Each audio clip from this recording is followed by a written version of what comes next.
Hola a todos. He visto muchos comentarios por ahí sobre las selecciones de fútbol africanas de Europa y como ganó Francia y la mayor parte de sus componentes son descendientes de africanos en Francia y bueno, son ciudadanos ya, la mayor parte son ciudadanos franceses, o sea, nacidos ahí, pero siguen siendo africanos en Europa. Bueno, al respecto voy a hablar 15 minutos y no voy a hacer ninguna, apología del reciente proceso migratorio, pero tampoco voy a hacer ningún, ataque en contra de lo que es una realidad actual. Yo creo que les va a parecer interesante mi enfoque, que diría que es uno que no he escuchado al respecto en otras partes. En esencia vamos a hablar de tres cosas. Una es meritocracia, la estructura meritocrática. El otra son las inteligencias. Y luego vamos a hablar sobre el éxito en deporte. Bueno, hablemos de eso 15 minutos, no más. En primer lugar, se ha hablado mucho de estas nuevas generaciones en Europa, pero se debería hablar de ya fenómenos similares en, por ejemplo, Estados Unidos o, por ejemplo, en Brasil. Tomaría mucho tiempo hablar de todos esos, pero nadie dice, por ejemplo, de la selección de béisbol estadounidense, de béisbol. Nadie dice de la selección de béisbol que es africana o que es afroamericana, no se recuerda. Simplemente ya se acepta de que los jugadores negros en Estados Unidos, que son parte de la población negra, que es una minoría en Estados Unidos, más o menos que oscila entre, el 13 y el 17% o algo así. No recuerdo los números, no es perfecto, mejor dicho, no es relevante ese número para sobre lo que quiero hablar. Porque en básquetbol, incluso en los equipos profesionales y todos los demás, la mayor parte de las personas blancas que vienen o son talentos de otros lados o son muy escasos. Y cuando hablo de talentos de otros lados, quiero decir que son hijos de inmigrantes recientes, o son talento lituano, o son talento yugoslavo, o sea, croata, serbio, etcétera, etcétera.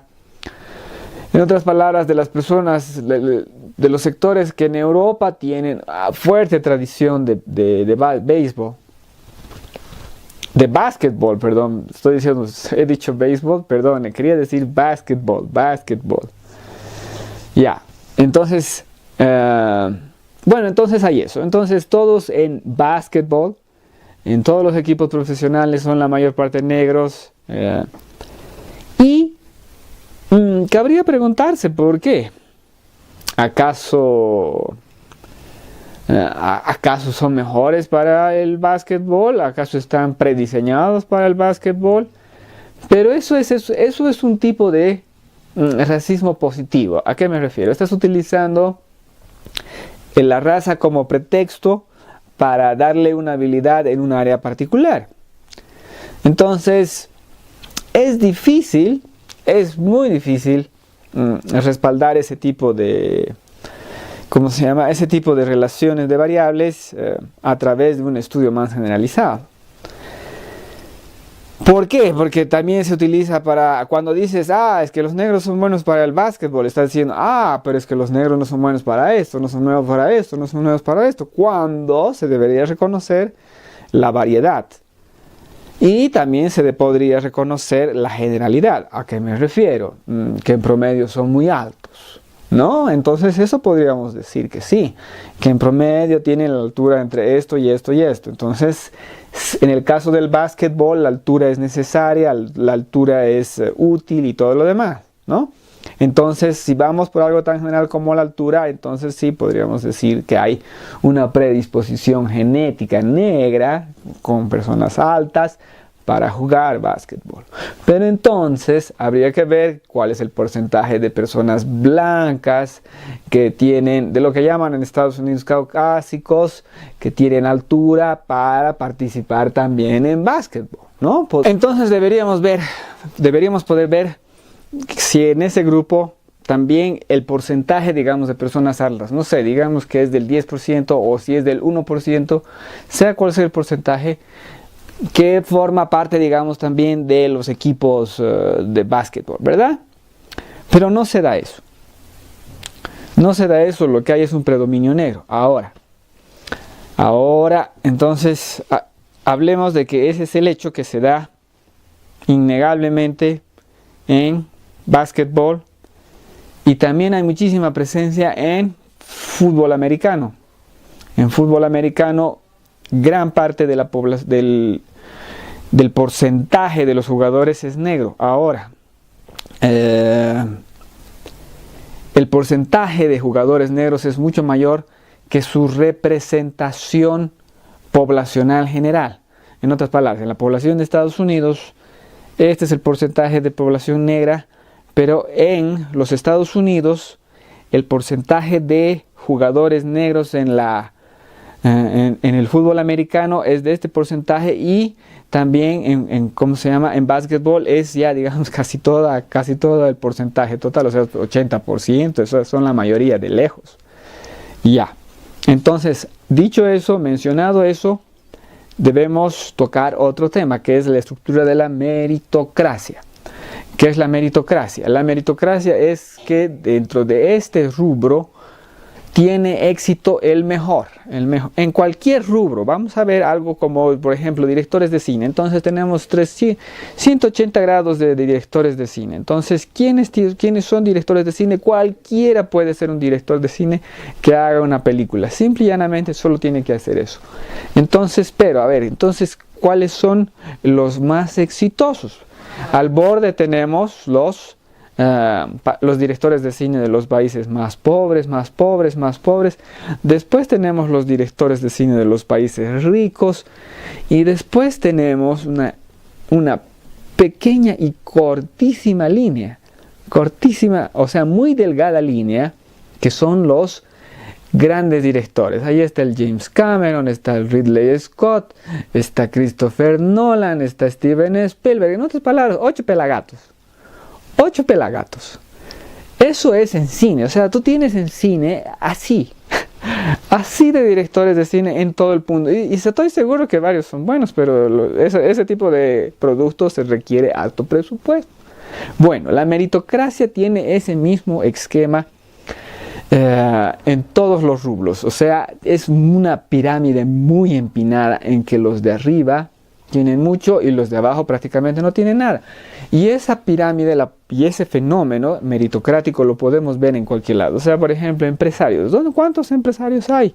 Hay los empresarios de los países pobres, ¿no? De los países de ingreso medio, los países ricos, y dentro de los países ricos los grandes empresarios son 8 pelagatos. En otras palabras, el esquema meritocrático siempre obliga a que en la punta haya muy pocos y que en esa punta esos muy pocos tengan mucho.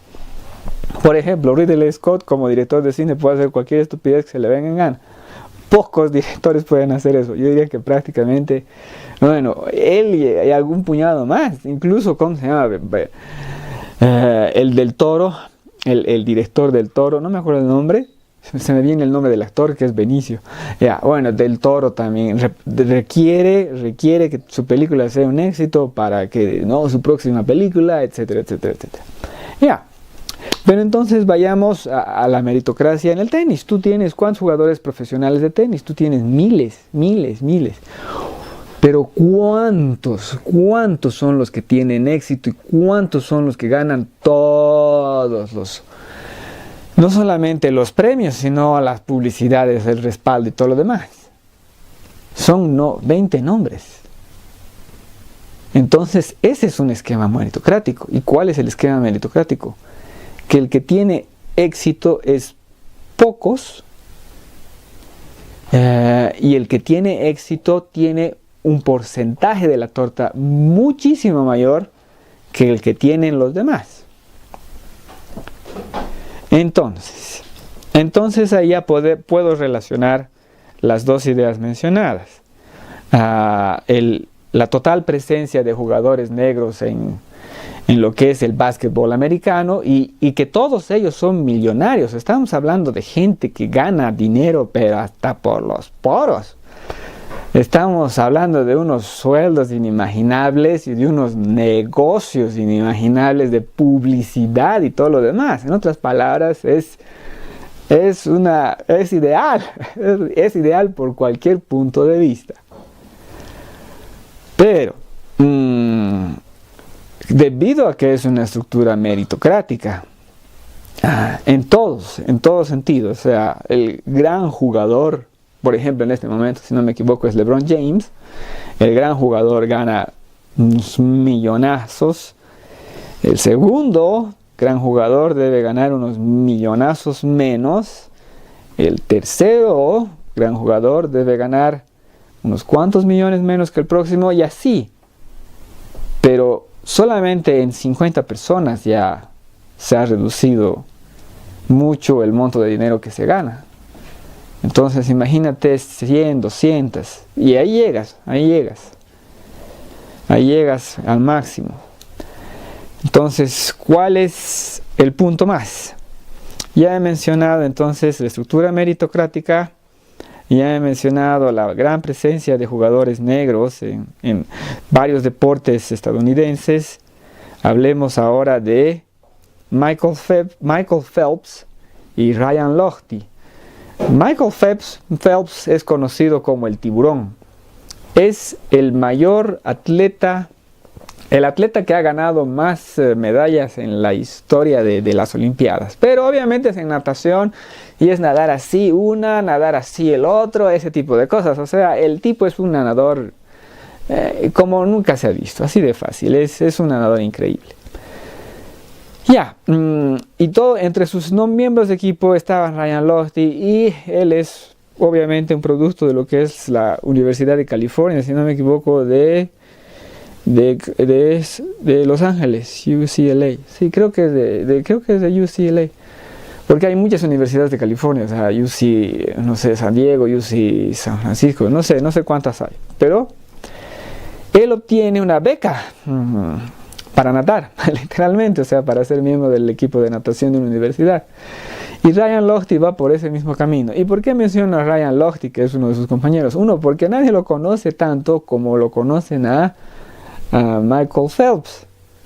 Entonces, Michael Phelps es el gran nadador. Y seamos sinceros, Ryan Lochte no debe estar muy por debajo. O sea, estamos hablando de natación profesional en la que tú pierdes ganas por 0,75 segundos. Bueno, entonces Ryan Lochte está ahí abajo. Y él es el que gana las medallas, la medalla. Y por supuesto que gana el contrato de publicidad, la entrevista todo. Michael Phelps y no Ryan Lochte. Y Ryan Lochte, bueno, acaba haciendo un programa de televisión, un reality show, si no me equivoco, y era, ¿cómo es? que What would Ryan would do? What would Ryan would do? Sí, ese es. Entonces, y en lo que se muestra en ese programa, que yo no lo he conocido, solamente trato de recordar un artículo que hablaba de él, muestra de que él es de origen pobre, Ryan Lochte, ¿no? Es de origen bastante humilde. Y alguien preguntaba, ¿no?, que estaban comparando los mecanismos, los programas deportivos rusos, ¿no?, para las Olimpiadas, que tienen una lógica de becas brutal, pero brutal también en exigencia. O sea, es un esquema meritocrático, y todos los esquemas meritocráticos son muy exigentes, muy discriminadores, se puede decir. En otras palabras, eres bueno, pero no, te faltó 100 gramos en levantamiento de pesas, estás fuera. Tuviste un mal día, estás fuera. Bueno, el punto es que decían cuál es el plan olímpico de los Estados Unidos. Y un tipo dijo, el plan olímpico de los Estados Unidos es pobreza. Las personas que quieren salir de la pobreza, que busquen y hagan deporte. Y de ese grupo meritocrático, ese pequeño porcentaje va a tener éxito. Y entonces hablemos de las selecciones africanas de Europa. En este momento toda la pobreza del África está soñando con ser un héroe francés y ganar la próxima Copa del Mundo. Y se les abren todas las oportunidades. Si tú atraviesas esta pequeña puerta de éxitos, tienes todo por delante, absolutamente todo. Millones y millones y millones de dólares, todo lo que tú absolutamente quieras. Y tienes que atravesar por esto. Ese mecanismo para el avance de los grupos sociales en Estados Unidos ha fracasado brutalmente. Cada año tenemos un montón de multimillonarios negros que son demasiado pocos como para iniciar un cambio en sus comunidades. La pobreza de los Estados Unidos durante estos 40 o más años en lo que han nominado los jugadores negros ciertos rubros deportivos ha sido tan grave como la anterior pobreza negra. Entonces, sí, eso es una señal de lo que es la nueva estructura social de Bélgica, de Francia y todos los demás. Tienen que trabajar muy duro para ver si van a tener éxito en algo en que en los Estados Unidos por lo menos se ha fracasado brutalmente, que es sacar a esos grupos sociales de la pobreza. Ojalá lo puedan hacer, pero este es un elemento a tomar en cuenta. Muchísimas gracias por su atención.